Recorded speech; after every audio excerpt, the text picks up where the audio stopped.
Setelah upaya peradilannya yang kandas dilanjutkan dengan penahanan, tersangka penghapusan Red Notice Inspektur Jenderal Polisi Napoleon Bonaparte mengancam akan membongkar semua orang yang terlibat menerima uang pemberian suap dari terpidana Joko Chandra. Kasus Joko Chandra kini semakin memanas setelah Bareskrim Polri menahan Irjen Napoleon Bonaparte dan Tommy Sumardi sejak Rabu 14 Oktober lalu. Diberitakan sebelumnya, kedua tersangka itu terseret dalam kasus dugaan penghapusan Red Notice atas nama Joko Sugiarto Chandra alias Joko Chandra. Nama Irjen Napoleon Bonaparte yang merupakan mantan Kepala Divisi Hubungan Internasional Polri sempat mencuat ketika tersandung masalah Joko Chandra. Dari pengungkapan sebelumnya, diduga telah terjadi penghapusan nama Joko Chandra dalam daftar pencarian orang di Interpol dan Imigrasi, sehingga membuat Joko Chandra dapat masuk ke Indonesia tanpa diketahui. Dalam penghapusan Red Notice itu, sepakat dengan Tommy Sumardi untuk melobi Brigjen Prasetyo Utomo agar meminta Napoleon menghapus status DPO Jaka Chandra.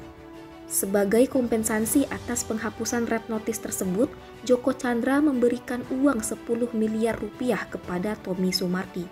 Setelah melakukan pengembangan pada Jumat 16 Oktober lalu, Brigjen Pol Prasetyo Utomo dan Irjen Pol Napoleon Bonaparte akhirnya diserahkan ke Kejaksaan Negeri Jakarta Selatan.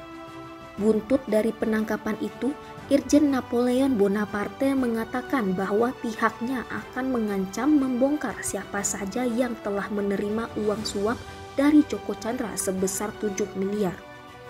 Mantan Kadif Hubenter Mabes Polri itu menegaskan dirinya tak main-main untuk mengungkapkan siapa saja yang terlibat.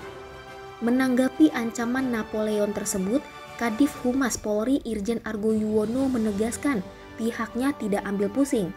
Menurutnya, Polri akan mendengarkan pengakuannya di persidangan nanti.